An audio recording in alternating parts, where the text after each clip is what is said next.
Hey there, what's up? In this video, I'll give you a quick comparison between PostHog and Matomo. So this will help you choose the right analytics tool for privacy, hosting, and report features in 2025. So let's go.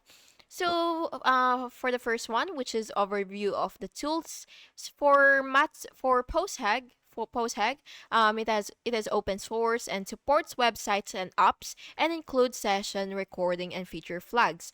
For Matomo, it's also open source and it is self-hosted. It is strong for privacy it includes analytics for websites. Now, for the second one, which is key features. For Matomo, it has real-time reports and goal tracking, visitor profiles, and GDPR compliance. For PostHag, which is right here, it has event auto capture, funnels, retention analysis, and it has flexible deployment. For pricing and hosting, Matomo, it has free self-hosted and cloud plans available. For PostHag, it has free self-hosted and cloud paid per MAU. Now, for the use cases, for PostHug, it